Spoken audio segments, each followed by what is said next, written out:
하나님께서 이처럼 사랑하신 분들과 함께하는 오성춘 목사의 오늘의 묵상을 시작하겠습니다. 오늘의 제목은 하나님은 극상품 포도 열매의 기적을 일으킬 것입니다. 오늘 말씀은 이사야서 5장 1절에서 7절입니다. 예루살렘 거민과 유대 사람들아 구하노니 이제 나와 내 포도원 사이에 판단하라. 내가 좋은 포도 맺기를 기다렸거늘 들포도를 맺힘이 어찌민고. 아멘. 기름진 산에다 포도원을 만들어 땅을 파서 돌들을 제하고 극상품 포도나무를 심고 망대를 세우고 술투를 만들어 극상품 포도나무에서 극상품 포도 열매를 기다리고 있었는데 극상품 포도나무에서 열린 열매는 들포도였으니 이 어찌 실망과 분노의 사건이 아니겠습니까? 공평을 바라는 유다에게서 포학의 열매가 열리고 의의 열매를 기다리는 하나님께 학대받는 자들의 부르짖음이 들리는 것은 무엇 때문입니까? 태초에 하나님께서 창조하신 세상은 하나님이 보시기에 심히 좋았습니다.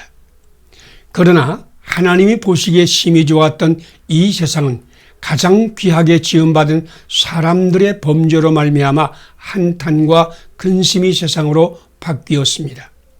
나는 수많은 아름다운 탄생의 이야기와 사람들의 결혼과 헌신과 사명의 임직을 듣고 보고 경험했습니다. 그 순간이 아름다움과 사랑스러움과 신비를 그 무엇에 비유할까요?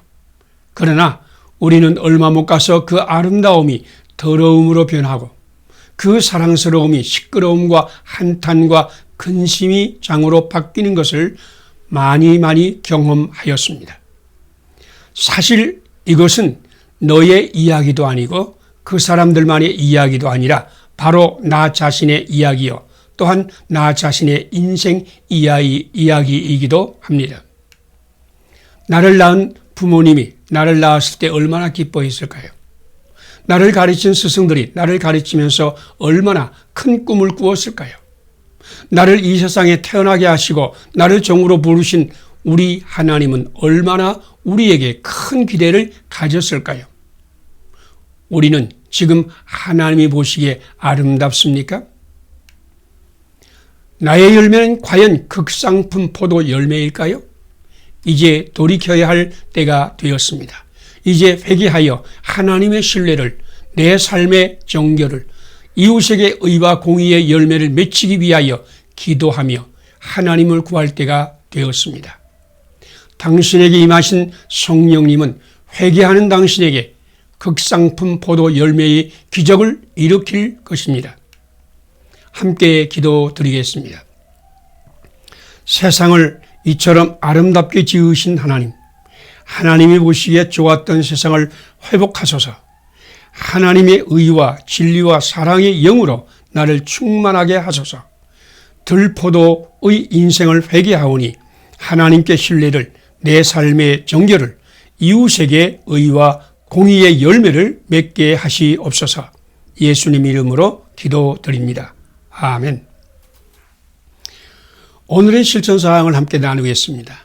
이 세상을 이처럼 아름답게 지으신 하나님의 영으로 충만하여 하나님 보시기에 좋았던 세상을 회복하는 일에 참여한다.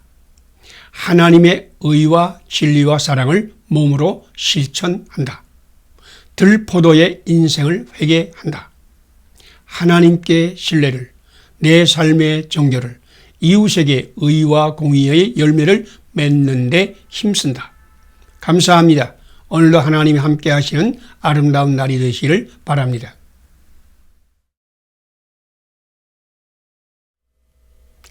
하나님께서 이처럼 사랑하신 분들과 함께하는 오성춘 목사의 오늘의 묵상을 시작하겠습니다. 오늘의 제목은 예수님은 이리 가운데서 우리를 지키시는 선한 목자입니다. 오늘의 말씀은 마태복음 10장 16절에서 23절입니다. 보라, 내가 너희를 보냄이 양을 이리 가운데 보냄과 같도다. 그러므로 너희는 뱀같이 지혜롭고 비둘기같이 순결하라. 아멘. 우리 주님이 제자를 보내시는 곳은 평화와 축복의 땅이 아니라 양을 이리 가운데 보내과 같이 험악한 곳입니다. 그러나 기독교의 역사는 연약하고 미련하고 어리석어 보이는 양들이 이리 가운데서 일으키는 복음의 기적을 증거하고 있습니다. 대로마 제국이 이리 같은 군대 앞에서 기독교인은 이리의 목이 흔들리는 갈대, 꺼져가는 등불과 같았지만 그들은 아무것도 두려워하지 않고 오직 우리 주님만을 바라보며 죽도록 충성하였습니다. 하나님은 바로 그들의 연약한 신앙을 사용하여 대로마 제국을 이기고 기독교 신앙의 뿌리를 내렸습니다. 나는 카타콤에 들어가 성녀 체칠리아의 무덤 앞에서 말할 수 없는 감동을 받았습니다. 성녀 체칠리아의 시신은 이미 다른 수녀원에 옮겨졌고 성 체칠리아의 무덤 자리에는 실물 크기의 대리석 조각이 안치되어 있었습니다. 체칠리아 상은 그녀가 순교당하는 순간의 모습으로 조각되었습니다. 엎드린 모습인데 그의 목에는 칼에 찔린 자국이 있고 그녀의 손은 한데 모아져 있었고 오른손 손가락 3개와 왼손가락 하나는 펴져 있었습니다. 창칼 앞에서 한마디 한거도 할 수 없는 연약한 여인이었으나 우리 주 예수 그리스도를 증거하는 것은 창칼로도 막을 수 없었습니다. 예수 그리스도를 부인하면 살려주겠다고 하는 군대들 앞에서 끝까지 주를 부인하지 않았으며 마지막에 로마 군인이 그녀의 목에 칼을 찌르는 순간에 입이 막혀 말할 수 없게 되자 그녀는 손을 모아 손가락으로 삼위의 하나님을 증거하고 세상을 떠났습니다. 그녀가 어떻게 또는 무엇을 말할 수 없는 순간에도 그녀와 함께 하시던 성령님이 그녀의 손가락을 통해서 삼위일체 신앙을 증거하게 하였던 것입니다. 그녀는 비록 이리의 먹이가 되었으나 그녀의 신앙은 세대를 이어 우리에게까지 이어졌습니다. 오늘 당신도 이리 가운데 보냄을 받은 양같이 아무것도 할 수 없는 순간이라도 성령님은 당신과 함께하여 복음을 증거하는 하나님의 천사가 되게 하실 것입니다. 함께 기도드리겠습니다.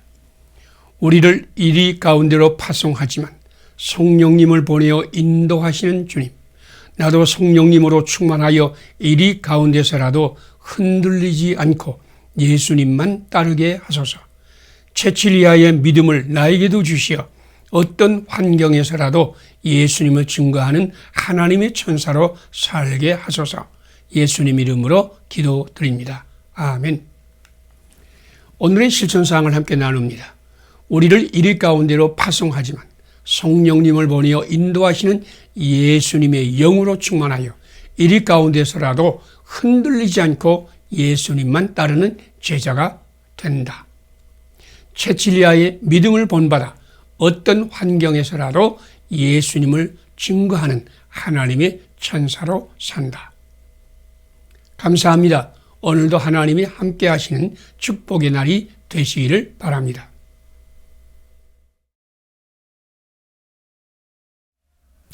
하나님께서 이처럼 사랑하신 분들과 함께하는 오성춘 목사의 오늘의 묵상을 시작하겠습니다. 오늘의 제목은 예수님은 성박 백성 삭개오를 이처럼 사랑했습니다. 오늘의 말씀은 누가복음 19장 1절에서 9절입니다. 급히 내려와 즐거워하며 영접하거늘 뭇사람이 보고 수군거려 가로되 저가 죄인의 집에 유하러 들어갔도다 하시니,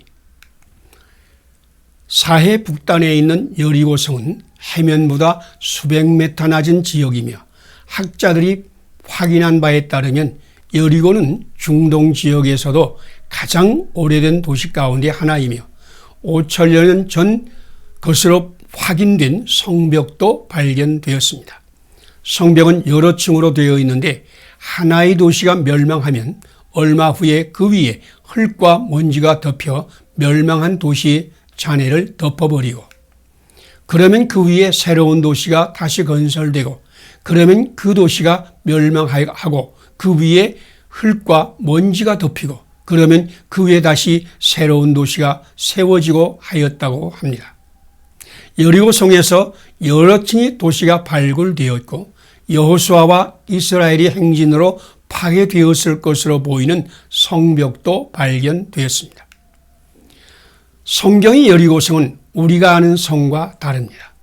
우리는 성이라고 하면 적군을 막고 그 도시의 모든 사람을 보호하기 위하여 높이 성을 쌓아 그 안에 모든 백성을 살게 하는 성을 생각하지만, 여리고성이나 다른 이스라엘 성은 왕과 귀족과 제사장들과 성전과 왕궁 등을 외적으로부터 보호하기 위하여 높은 언덕이나 산 위에 만든 성을 말합니다.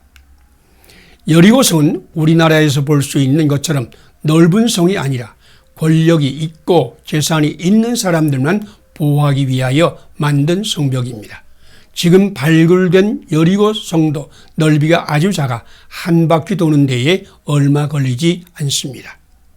이 성 안에는 여리고 전 인구의 10% 정도만 살았을 것으로 추정이 됩니다. 평민들, 돈 없는 자들은 성 밖에 살고 있는 자들은 성 안에 살았습니다. 삭개오는 성 밖 사람들 가운데 하나였습니다. 삭개오는 돈 많은 부자였으나 세리라는 직업 때문에 멸시를 받아 성 밖 백성이 되었습니다. 그런데 만왕의 양 예수님은 성 밖의 백성, 세리와 함께하는 것을 부끄러워하지 않았습니다. 당신도 없는 자들, 약한 자들, 눌린 자들, 소외된 자들 가운데 한 사람일지라도 예수님은 당신과 함께하여 존귀한 하나님 나라의 백성으로 축복하실 것입니다. 함께 기도드리겠습니다. 성 밖에 사는 백성들을 구하기 위하여 성 밖에 머무신 예수님, 나도 예수님을 따라서 성 밖으로 나가게 하소서. 성한 백성이 되기 위해 투쟁하던 나를 용서하소서. 성 밖에 유하신 예수님과 함께 성 밖 백성을 사랑하고 섬기며 구원하는 예수님이 제자가 되게 하소서. 예수님 이름으로 기도드립니다. 아멘. 오늘의 실천사항을 함께 나누겠습니다. 성 밖에 사는 백성들을 구하기 위하여 성 밖에 머무신 예수님이 영으로 충만하여 예수님과 함께 성 밖으로 나간다. 성한 백성이 되기 위해 투쟁하던 나를 회개한다. 성 밖에 유하신 예수님과 함께 성 밖 백성을 사랑하고 섬기며 구원하는 예수님이 제자가 된다. 감사합니다. 오늘도 하나님이 함께 하시는 축복의 날이 되시기를 바랍니다.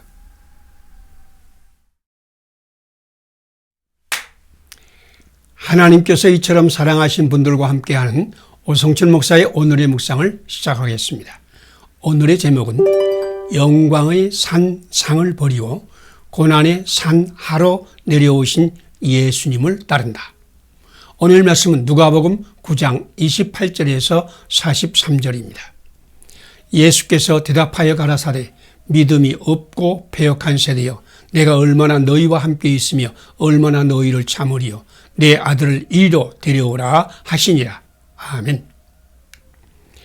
예수님은 베드로와 요한과 야고보를 데리고 변화산에 올라가 기도하시다가 그 용모가 변화되고 그 옷이 휘어져 광채가 나며 모세와 엘리야와 함께 예루살렘에서 별세하실 것을 말씀하고 있었습니다.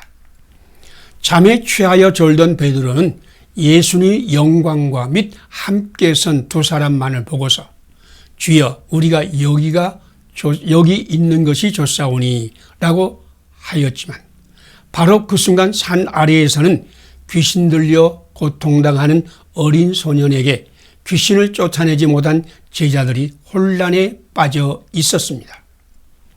문예부흥 시대의 화가 라파엘은 성경에 보여준 메시지를 연결하여 한 폭의 화면에 담았습니다. 그 그림은 3단계 구도를 보여줍니다. 제1상단에는 빛난 광채 속에서 예루살렘에서 고난과 멸시 속에 십자가의 죽음에 관하여 의논하는 예수님을 중심으로 좌우에 모세와 엘리야를 그렸습니다. 그리고 가운데는 잠에 취하여 있다가 깨어나 예수님 무엇을 고민하고 있는지 전혀 안중에 두지 않고 주여 여기가 좋사오니 하고 외치는 베드로와 요한과 야고보가 있습니다.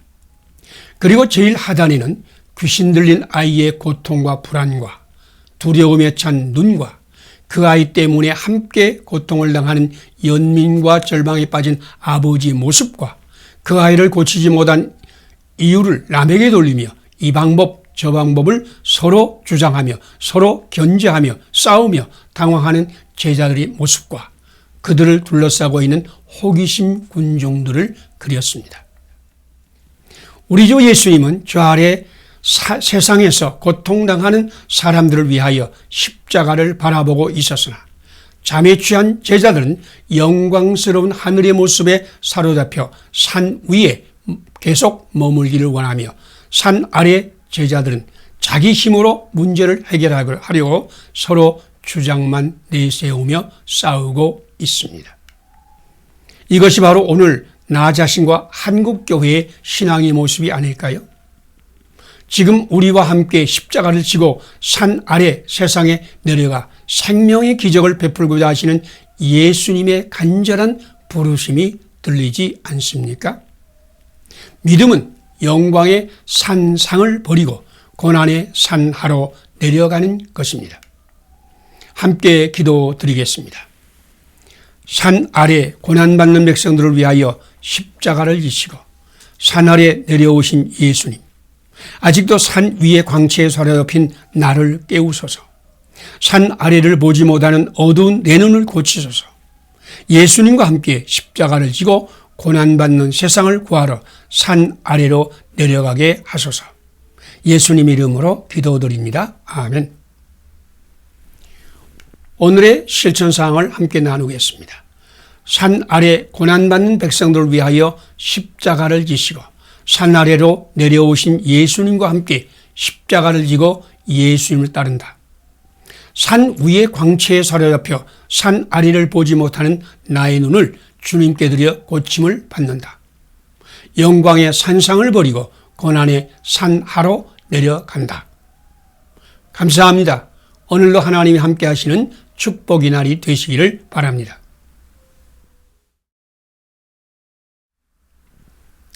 하나님께서 이처럼 사랑하신 분들과 함께하는 오성천 목사의 오늘의 묵상을 시작하겠습니다. 오늘의 제목은 예수님과 함께 겸손과 온유의 멍에를 맵시다. 오늘의 말씀은 마가복음 10장 35절에서 45절입니다. 무릇 자기를 높이는 자는 낮아지고 자기를 낮추는 자는 높아지리라. 아멘. 예수님은 반복하여 자기를 높이는 자는 낮아지고 자기를 낮추는 자는 높아지리라 라고 말씀하셨습니다. 수많은 선교사는 예수님을 따라 겸손과 온유의 멍에를 메고 살았던 믿음의 산 증인입니다. 그들은 자기 나라에서 얼마든지 얻을 수 있는 명예와 지위와 안식을 기꺼이 포기하고 광야 같은 이민족, 불신앙의 사람들을 찾아가 그들 가운데서 자신을 낮추는 삶을 살았습니다.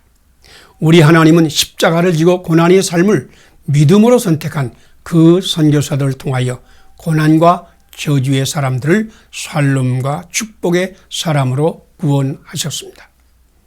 신학자여 음악가로서 이미 이름이 알려졌던 슈바이처 박사는 어느 날 자기에게 온 우편물을 정리하다가 이웃집에 가야 할 잡지 한 권이 자기 집에 잘못 배달된 것을 발견하였습니다. 그런데 그 잘못 배달된 이 잡지 한 권이 슈바이처의 운명을 바꾸어 놓았습니다.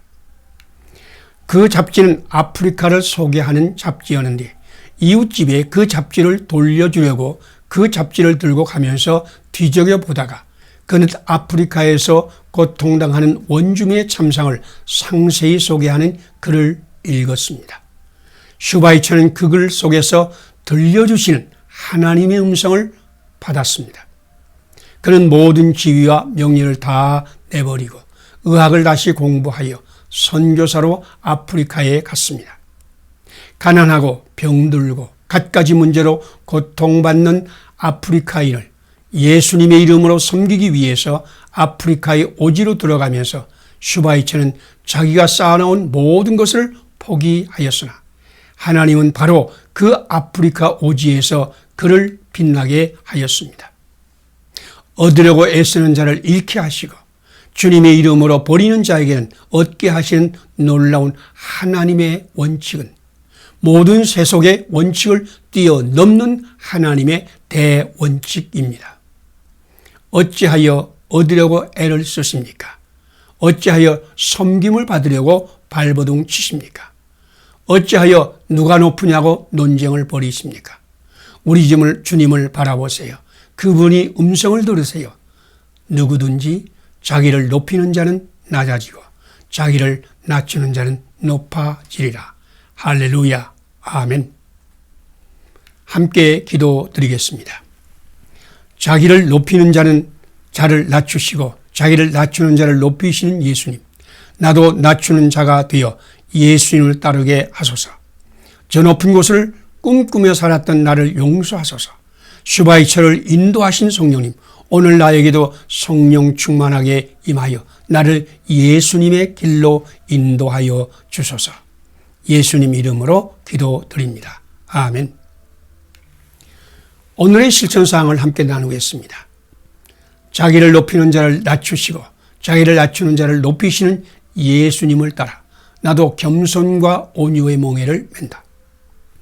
저 높은 곳을 꿈꾸며 살았던 나를 회개한다. 슈바이처를 인도하신 성령님으로 충만함을 받아 오늘 나도 예수님과 함께 나를 낮추고 예수님을 높이며 산다. 감사합니다. 오늘도 하나님이 함께 하시는 축복의 날이 되시기를 바랍니다. 하나님께서 이처럼 사랑하신 분들과 함께하는 오성춘 목사의 오늘의 묵상을 시작하겠습니다. 오늘의 제목은 교회는 더러운 죄악을 씻어내는 신비한 그리스도의 몸입니다. 오늘의 말씀은 마태복음 9장 9절에서 13절입니다. 건강한 자에게는 의사가 쓸데없고 병든 자에게라야 쓸데있느니라. 나는 의인을 부르러 온 것이 아니요 죄인을 부르러 왔노라. 아멘. 영국의 한 신문에서 교회의 잘못이 무엇입니까? 라는 제목으로 현상 논문을 모집했습니다. 웰스 지방에서 목회하는 한 목사의 논문이 1등이 되었는데 무엇이 교회의 문제일까요? 라는 질문에 그 목사는 교회의 아름다움과 신비스러움과 위대함을 인식하지 못하고 의심하는 것, 그것이 진정한 교회의 문제라고 대답하였습니다. 교회는 더럽고 추한 죄인 세리마태를 부르시고 하늘의 별같이 빛나는 대사도로 만드신 그리스도의 몸입니다. 교회는 흔들바위 시몬을 교회의 반석 베드로로 변화시킨 성령님의 전입니다. 교회는 신비와 기적의 공동체입니다. 살아있는 순교자라고 불리는 리처드 범브란트 목사님은 교회를 사랑하는 이유를 이렇게 말씀해 주었습니다. 나는 교회 안에 추한 면이 있어서 교회를 더욱 사랑합니다. 예를 들면 우리가 병원에 들어가면 악취나 피, 고름이나 신음소리 때문에 구역질이 날 것입니다. 그러나 그 불쾌한 상황 속에서도 병든 자를 위하여 의사와 간호사들이 자신을 바치는 것, 그것이야말로 병원의 아름다움입니다. 교회의 아름다움은 죄인들을 받아들인다는 사실에 있습니다. 죄인들은 교회에 들어온 뒤에 이번에는 그리스도의 옷자락 속에서 새로운 죄를 저지르기도 합니다. 그러나 사랑하는 어머니와 같은 교회는 여전히 그들을 사랑으로 가득한 가슴에 품어주고 치료해 줍니다. 여기에 교회의 아름다움이 있습니다. 바리새인은 예수님이 세리마태와 많은 죄인과 함께 잔치하고 그들과 교제하는 걸 보고 예수님이 제자들에게 어찌하여 너희 선생은 세리와 죄인들과 함께 잡수시느냐라고 물었습니다. 예수님은 건강한 자에게는 의사가 쓸데없고 병든 자에게라야 쓸데있느니라. 나는 의인을 부르러 온 것이 아니요 죄인을 부르러 왔노라 라고 말씀했습니다. 지금 당신이 교회에도 세리마태처럼 더럽고 추악한 죄악, 갈등과 싸움, 불평과 불만, 저주와 고통 등이 있을 것입니다. 그러나 교회는 예수님께서 더러운 죄악을 씻어내고 상처와 질병을 치료하는 그리스도의 몸입니다. 더럽고 추악한 죄인 세리마태를 받으시고 치료하신 예수님은 오늘도 당신의 교회를 통하여 죄악의 세상을 씻기는 신비하고 아름다운 기적을 행하실 것입니다. 함께 기도드리겠습니다. 더럽고 추악한 죄인 세리마태를 받으신 예수님, 세리마태처럼 더럽고 추악한 죄악, 갈등과 싸움, 불평과 불만이 있는 우리 교회를 주님께 드리오니 받으소서. 세리마태를 빛나는 사도로 변화시킨 예수님, 우리 교회도 죄악의 세상을 씻기는 신비하고 아름다운 사도 공동체가 되게 하여 주소서. 예수님 이름으로 기도드립니다. 아멘. 오늘의 실천사항을 함께 나누겠습니다. 세리마태처럼 더럽고 추악한 죄악, 갈등과 싸움, 불평과 불만이 있는 우리 교회를 주님께 드린다. 세리마태를 빛나는 사도로 변화시키신 예수님께서 우리 교회도 죄악의 세상을 씻기는 신비하고 아름다운 사도 공동체가 되게 하실 것을 믿는다. 감사합니다. 오늘도 하나님이 함께 하시는 축복의 날이 되시기를 바랍니다.